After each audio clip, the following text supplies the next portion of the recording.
Halo, selamat pagi semuanya. Salam sehat untuk kita semuanya. Assalamualaikum warahmatullahi wabarakatuh. Jadi, jumpa lagi di keselamatan dan pelayanan bidang transportasi pelayaran, ya. Jadi patut diketahui nih, sebagian kapal pasca terbakar hanya menyisakan bagian yang di bawah air saja. Jadi walaupun materialnya dari aluminium, Anda bisa lihat bahwa material tersebut hampir habis terbakar atau total loss dan semuanya nyaris tenggelam. Kemudian ini adalah posisi ketika kapal tersebut telah diapungkan. Jadi kita bisa lihat bahwa terdapat lubang di antara tangki bahan bakar dan kita bisa lihat bahwa ledakan tersebut mengarah keluar, ya. Artinya ledakan terjadi di dalam yang mengakibatkan material tersebut menjadi terbuka keluar. Dan ini ketika saya berkunjung ke rumah sakit, ada satu orang awak kapal yang luka bakar, ya. Luka bakarnya itu hampir 80% dan akhirnya kalau tidak salah, ya, ini pun meninggal juga, tidak tertolong karena luka bakarnya cukup besar. Jadi dalam kejadian ini tentu kita patut mengambil pelajaran.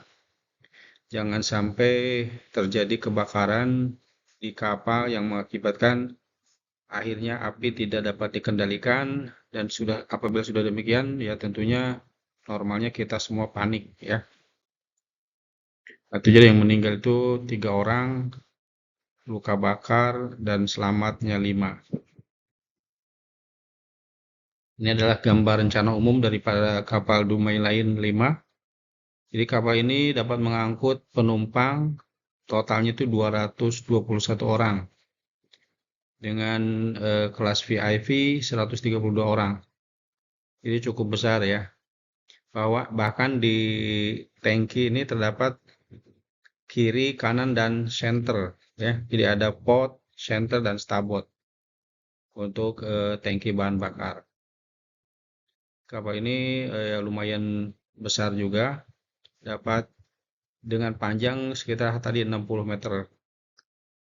Dan ini adalah tampilan ketika mesinnya masih dalam keadaan utuh, ya. Mesinnya masih dalam keadaan utuh. Kita bisa lihat di kamar mesin.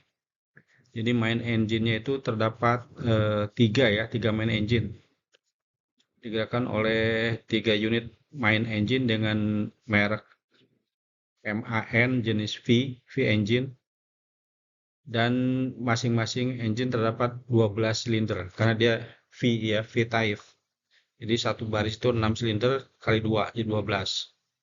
Dan dayanya itu cukup besar, ada 2 kali 1400 horsepower dan ada 1 kali 1800 horsepower. Jadi totalnya itu 3200 horsepower dengan RPM 2100, ya, maksimum RPM. Ini adalah high speed engine putaran tinggi.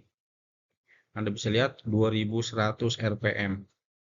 Kecepatan rata-ratanya ketika full RPM bisa mencapai 34 knot. 34 knot. Jadi ini adalah high speed, ya, high speed. Kemudian digerakkan dari tadi main engine-nya, mesin main engine atau mesin induk. Kemudian kapal ini juga dilengkapi dengan generator. Generatornya itu genset merek Dutch. Oh ya, MAN itu dari Jerman, ya. MAN, kemudian Dutch juga sama, buatan Jerman. Kemudian RPM tersebut 1500 dan frekuensinya ada 50 Hz.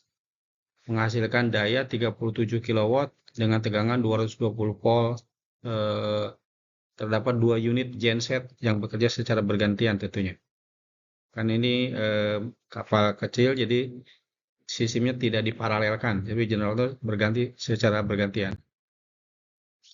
Informasi cuaca di perairan tersebut di Hang Nadim, ya. Ini informasi dari BMKG. Jadi kecepatan anginnya itu cukup rendah, hanya 6 knot. Cuaca juga berawan. kecepatan anginnya rata-rata di 8 sampai 6 knot. 6 sampai 8 ya, jadi cukup rendah. Cuacanya kalem dengan kecepatan angin juga 6 0 ya, 0 knot. Ini adalah kondisi kapalnya. Jadi terdapat beberapa temuan. Nah, kapal ini tidak diklasifikasikan ya. Kapal ini ditemukan bahwa tidak diklasifikasikan pada biro klasifikasi manapun. Ini sesuai aturan, harusnya kapal yang minimal dengan panjang 20 GT, 20 meter, harusnya sudah diklasifikasikan dan tonase sudah di atas 100 ya, 100 gross tonnage juga harusnya sudah dimasukkan dalam kelas. Dan mesin penggeraknya juga sudah melebihi dari 250 horsepower. Jadi ini tiga item ini harusnya memenuhi bahwa kapal ini wajib dikelaskan ya.